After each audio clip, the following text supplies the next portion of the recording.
Hello and welcome to Valley View News Election Edition. I'm David Reyes. And I'm Giovanni Galvez. It's a neck-to-neck race for LA Mayor between Karen Bass and Rick Caruso. NBC News says it's too early to call.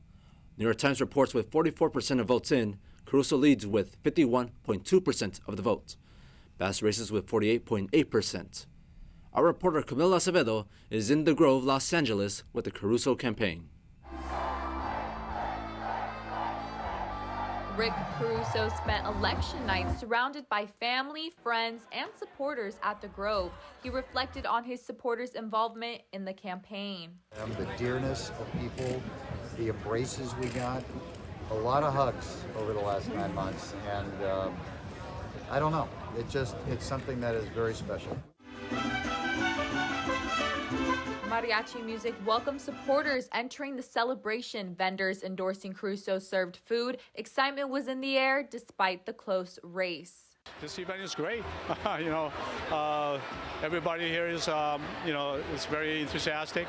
It's upbeat, and hopefully that we can carry this smile for the next 4 years.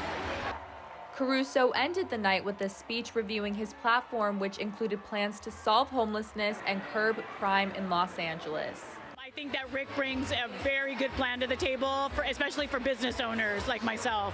I just like his plan a little bit better. I feel like he brings something new and different to the table, so that's why I'm supporting Rick. This is Camila Acevedo reporting at the Grove in Los Angeles for Valley View News. While our reporter Camila Acevedo was with the Caruso campaign, our Isabella Warren was at the Hollywood Palladium with the Bass team. We will win! We will win! Enthusiastic Karen Bass supporters gathered at the Hollywood Palladium for what was going to be a long roller coaster night for her campaign.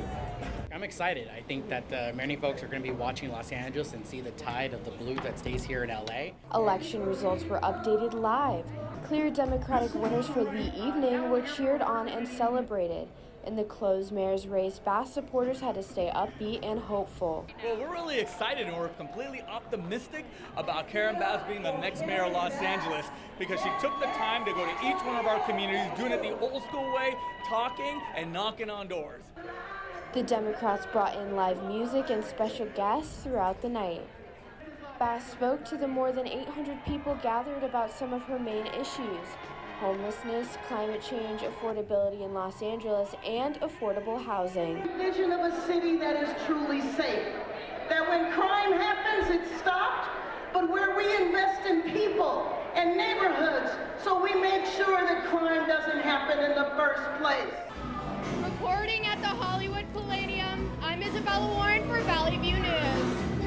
Democrat Gavin Newsom may have won a second term as California's governor.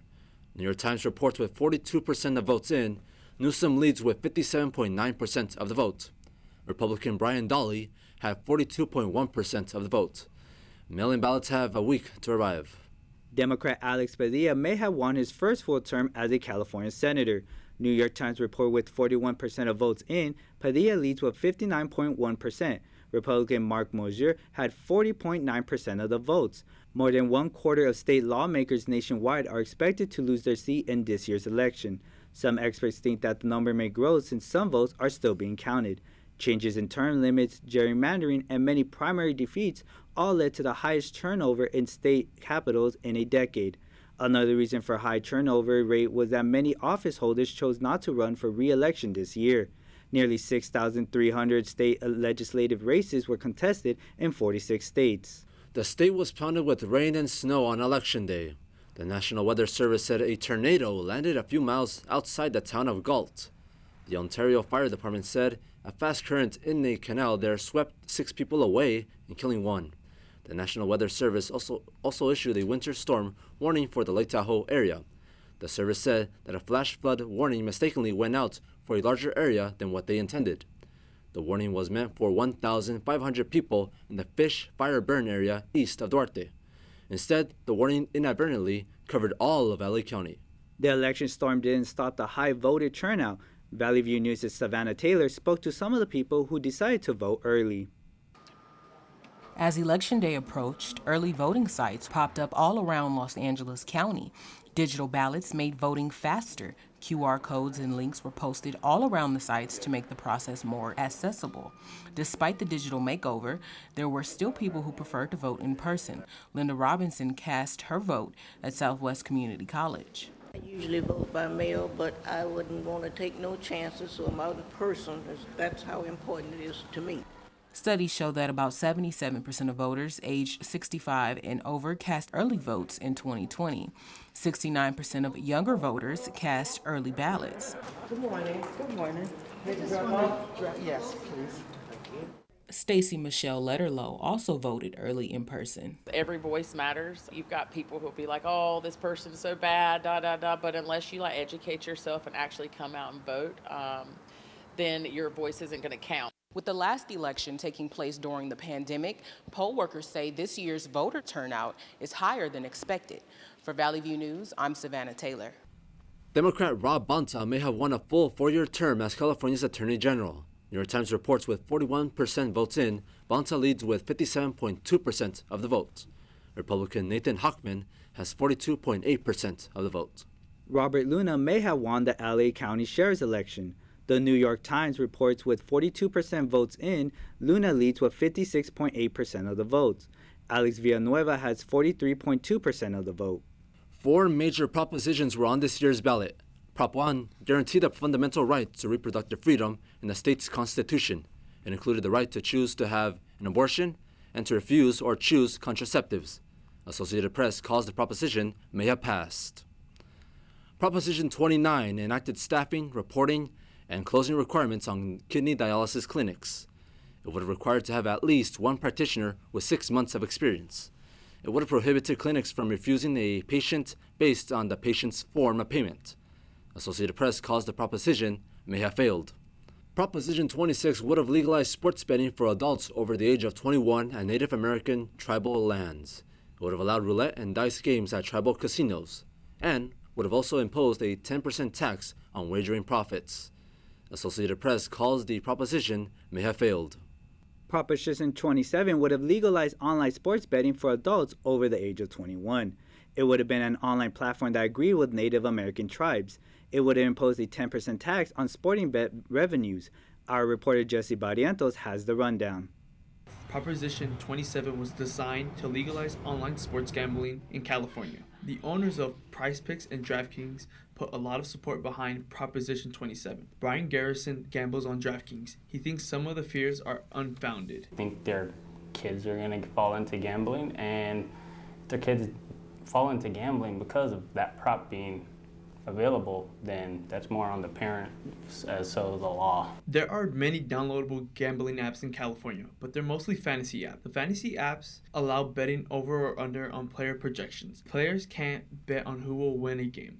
Some Prop 27 opposers think gambling can get out of control. I'm against it because, like I said, I have friends that are addicted to it, and they just do it 24/7 and waste a lot of money on it, so it's not very smart. People will always find a way to gamble, either through fantasy apps in California or by going to Las Vegas.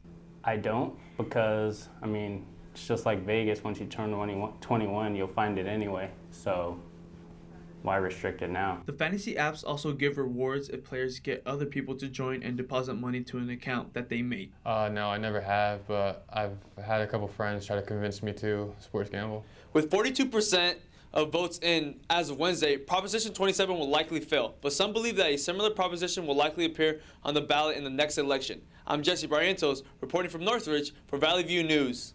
Homeowners are looking to escape LA and New York. A new study shows that 24.2% of the householders in major cities are looking to relocate to small, less expensive areas. Many people want to alleviate the financial pressure of inflation. Real estate company Redfin reported prior to the pandemic, only 18% of owners said they would change locations. Those looking to buy homes are considering more affordable places like San Diego, Dallas, Phoenix, and Miami. Increasing mortgage rates continue to motivate homeowner migration. Experts say the numbers could possibly drop as the economy evens out. The number of COVID-19 patients in LA rose. Public health officials raised concern about a potential winter spike. There are 453 people treated in hospitals. 44 of them are in intensive care units. LA County Public Health Director Barbara Freer says the county shows signs of COVID surge this fall and winter. The LA County Department of Health says the average number of infections in a 7-day period rose by 10%. FAIR urges people to receive a flu shot and practice hand washing and mask wearing. The respiratory illness RSV is spiking in Orange County. Our Rocky Rocker has a story. Orange County declared a health emergency over the unprecedented numbers of virus cases in children. Mostly toddlers are filling up hospitals here suffering from respiratory viruses. The most prevalent is respiratory syncytial virus, known as RSV. In our current hospital in Orange County, we have 65 children who are in the hospital currently with RSV infections, and 11 of them are in the ICU in critical condition. These type of respiratory cases are coming earlier in the year than normal. As a result, pediatric hospitals are close to or at capacity. Since these cases usually arrive in late winter, hospitals aren't prepared to treat the high number of young patients they're seeing now. They're actually converting playrooms and conference rooms into areas where they can see patients. Our emergency rooms are overwhelmed. We're seeing more kids on a daily basis than we've ever seen. The convergence of flu, COVID, and RSV cases all at once has some in the medical field calling this a triple-demic. Doctors say people should get vaccinated and stay home if sick. Meanwhile, pediatricians are putting in extra work hours just to keep emergency rooms open. We have urgent care after regular office hours to try to alleviate some of that ER burden. While there currently is no RSV vaccine available, Pfizer is hoping to roll one out as soon as next year. Reporting for Valley View News from Orange County, I'm Rocky Walker. A winning ticket for the Powerball lottery jackpot was sold in Altadena, California. The ticket was a record $2.04 billion. The ticket holder is the largest ticket winner ever. The Multi-State Lottery Association says the odds were 1 in 292.2 million. More to come on Valley View News. North Korea is testing missiles that could strike the U.S. And House Speaker Nancy Pelosi's husband returns home. When it comes to making plans, you are the best. Remember the best planned 90 minutes of your life? Or that surprise party for your parents' golden anniversary? You get the golden planning. The same way you plan each detail for those moments, start planning to protect you and your loved ones from a natural disaster. Sign up for local weather and emergency alerts. Prepare an emergency kit and make a family communications plan. Protecting your family is the best plan you can make. One of the deadliest mass shootings in U.S. history at Post nightclub in Orlando. Walking into the building for the first time after the shooting, it was crippling, but it had to be preserved. If you're an ally of this community, speak out. There are more of us together than apart. It is the power of love in its rawest form.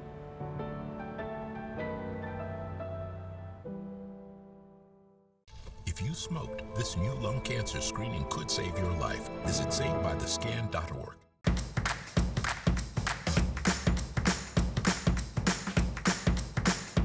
For a look into international news, here's Jesse Barrientos in our Digital Media Center.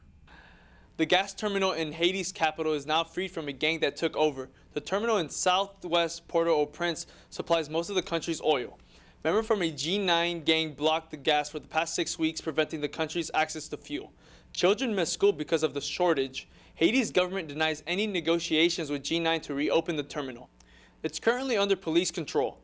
The FIFA World Cup is a couple weeks away, but controversy behind the tournament's host Qatar could overshadow the big tournament. There are allegations of serious human rights abuses, a widespread of death of migrant workers, and criminalization of homosexuality. FIFA Secretary General Fatima Samora says everyone is welcome to Qatar. You are most welcome. And Qataris are ready to receive you with the best hospitality. The World Cup begins Sunday, November 20th. Dia de los Muertos was celebrated in Mexico and also around the world last week. People gathered to remember loved ones that passed by making altars or ofrendas, which help guide the departed to their loved ones wherever they may be. Day of the Dead origins trace back to the Mayans and Aztecs who honored the dead decades before Spanish colonists showed up in the 16th century. Day of the Dead is celebrated on the 2 days after Halloween. The Syrian government opened fire on tent settlements in Idlib, housing families displaced by the country's conflict. At least 10 people were killed and dozens wounded. 4 of those killed were children. Syria's pro-government radio station says the shellings targeted positions of the most powerful militant groups in Lebed. The shelling targeted at least 6 camps thought to be occupied by the group. Top UN officials dealing with the Syrian crisis said in a joint statement they are deeply concerned by the escalation of hostilities. David Letterman interviewed Ukrainian President Volodymyr Zelensky for an upcoming episode of his Netflix show, My Next Guest Needs No Introduction. Letterman traveled to Kyiv to conduct the interview. This took place as Zelensky leads Ukrainians' efforts to turn back the Russian invasion that started 10 months ago. The interview will run as a standalone episode before the end of the year. North Korea says its recent missiles tests were practiced to strike the key South Korean and U.S. targets. The missiles will target locations such as air bases and Operation Command Systems. The statement supports Kim Jong-un's determination to not back down in the face of his rivals to expand military exercises. The drills are used to modernize his nuclear arsenal and prepare for any negotiations with South Korea and the U.S. U.S. officials said the use of nuclear weapons would result in the end of Kim's regime. Back to you in the studio. Paul Pelosi has been released from the hospital after surgery in San Francisco. Pelosi had a skull fracture and injuries to his hand and arm after he was attacked inside his home. Investigators say David DePapi attacked Pelosi with a hammer and is accused of telling police he was waiting for House Speaker Nancy Pelosi to arrive. She says she is thrilled to have her husband home. Oklahoma's governor has toured an area destroyed by a storm. Kevin Still was on the ground Saturday morning in the town of Idabel in southeast Oklahoma. His office declared a state of emergency for the region after more than 100 homes and businesses were destroyed. State emergency response teams are helping with search and rescue efforts. The storm also destroyed parts of Texas and Arkansas. At one point, nearly 100,000 homes and businesses were without power. The apps Too Good To Go and Flash Food offers discounted prices on food from restaurants and markets that would have gone to the garbage. Customers can buy a surprise food bag at local stores and restaurants that cost just $4 to $6. The bags can include bagels, pizza, salads, and pastries. Grocery stores also pull food nearing their expiration dates and sell them on the app for half price. The Bureau of Labor Statistics reports grocery store prices went up 13% over the past year, and dining out now costs 8.5% more than it did a year ago. 9 people were hurt in a shooting in Philadelphia. The shooting occurred on the Saturday night outside a bar near Kensington Avenue. The suspects emerged from a black vehicle parked in the middle of the block and fired 40 shots. WPVI-TV reports all 9 victims were hospitalized. Philadelphia police are trying to figure out a motive and continue to search for suspects. An Iowa teen who killed the man who allegedly raped her escaped from residential corrections facility. She was sentenced to probation in order to pay restitution to the family. According to Iowa's 5th Judicial District Department of Corrections, she cut off her electronic monitoring tracking device and walked away from the women's center. Officials have filed a probation violation report. Piper Lewis was 15 years old when she killed the man who allegedly raped her multiple times. She pleaded guilty to voluntary manslaughter and willful injury. An Iowa judge then ordered Lewis to pay $150,000 in restitution to the man's family. Many don't know how to use a computer, but Goodwill has a solution. Our Emelie Cuellar learned with them. COVID-19 left many disconnected in a digital-reliant world, but Goodwill Solac in Long Beach is providing free computer classes. I've been trapped with the fear of I don't understand computer, I don't have computer, and this is a very, very different language that I am so afraid. Goodwill recycles profits made from their store to fund the program. The class covers basics like fonts, settings, and searches. Debbie Wong teaches the class. When I met my students, some of them had never even touched a mouse before and didn't know how to click on a mouse, didn't know what double click meant, didn't know how to move the mouse around. Now, I want to teach you The class is structured like any other, with homework and office hours. Students are assessed one-on-one to evaluate their level. Those still in school or out are welcome to sign up. Really develops us to be more moving forward, not just to have a depression or fear, not to feel loser because you don't understand computer. Goodwill also helps students create an Indeed account. They also provide resume reviews. To apply for jobs, one must understand a computer. So we're in a program with Indeed. Essentials to Work is what it's called, and we work on our resumes. We create an account on Indeed. Goodwill offers beginner and mid-skill computer classes. Its goal is to have an advanced course next year. Reporting from Long Beach, I'm Emelie Cuellar for Valley View News. Equipment designed to keep methane emissions from leaking into the atmosphere is failing. The International Energy Agency says methane, the main ingredient in natural gas, has 80 times the climate warming power of CO2. It's responsible for about 30% of global warming since industrialization. Companies use flames to burn off the methane, but agencies around the country say operators aren't being notified when those flames go out. The Biden administration's Inflation Reduction Act will fine methane releases. It provides funding for companies to upgrade equipment to contain emissions. Facebook's parent company will reportedly begin large-scale layoffs this week. Meta forecasted a weak holiday quarter and significantly larger costs next year, taking around $67 billion off their stock prices. The company's value has already lost over $500 billion this year.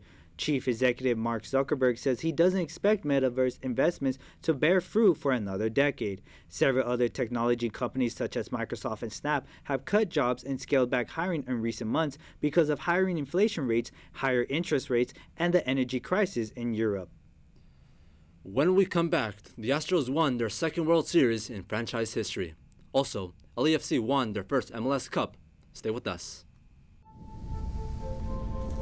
After 15 years of smoking, Eva Marie quit. There's a new lung cancer screening that could save her life. You stopped smoking. Now start screening. Learn more at savedbythescan.org. When you graduate, they graduate.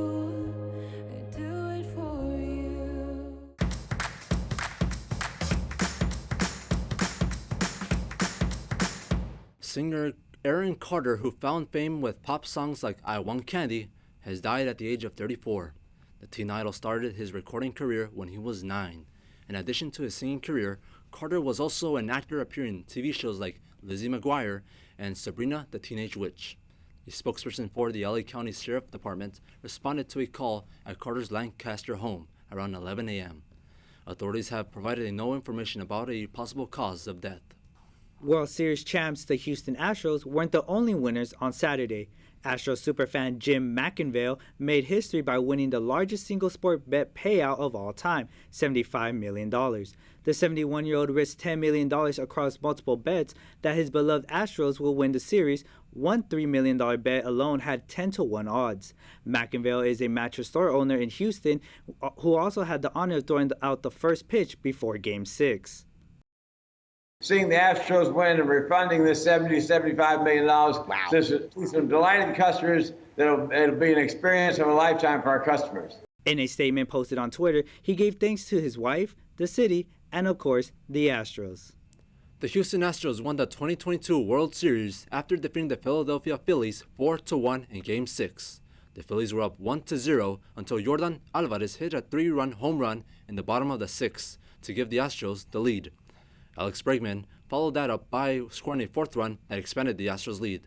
This is the Astros' second World Series in 6 years, the first being their victory over the Dodgers in 2017. Astros manager Dusty Baker talked about the relationship the team has. It wasn't a us against the world thing. It was more of a come together even closer type thing. You know what I mean? This is Baker's first World Series championship as a manager. A new cardio class is making headway for its uniqueness. Our reporter Emelie Borek worked out with them. Every Sunday in the heart of Hollywood, above the busy Walk of Fame, a cardio workout class takes place on the rooftop of the famous Roosevelt Hotel.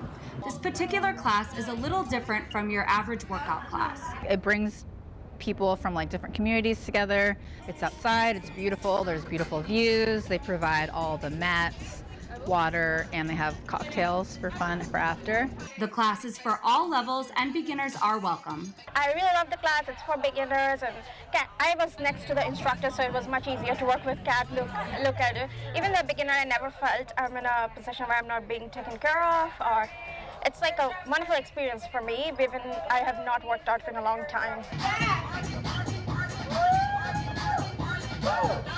There's multiple things to enjoy about the experience, especially if you're trying it for the first time. I think the social element is definitely a big part of it. Also the fact that it's in Hollywood, it's on a rooftop, so you get all of like the vibey things and you get a workout too. And the music was great.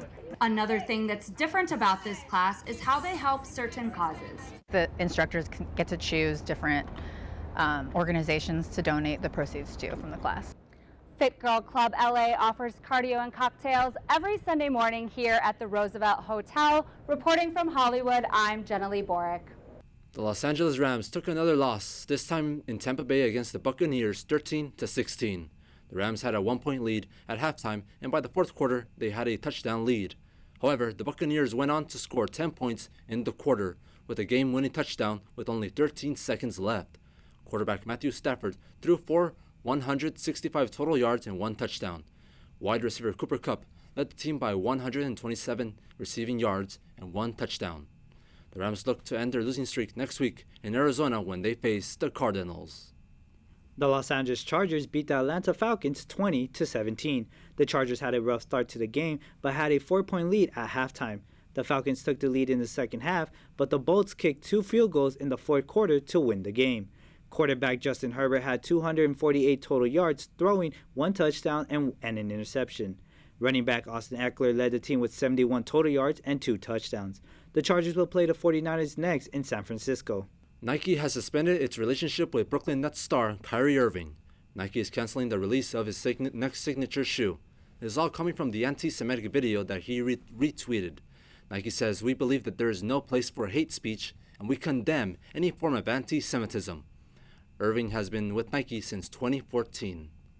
Los Angeles has won another Major League Soccer Cup.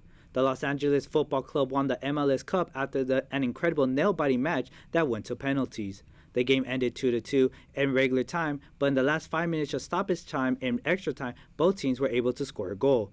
European player Gareth Bale scored the tying goal to send it to penalties.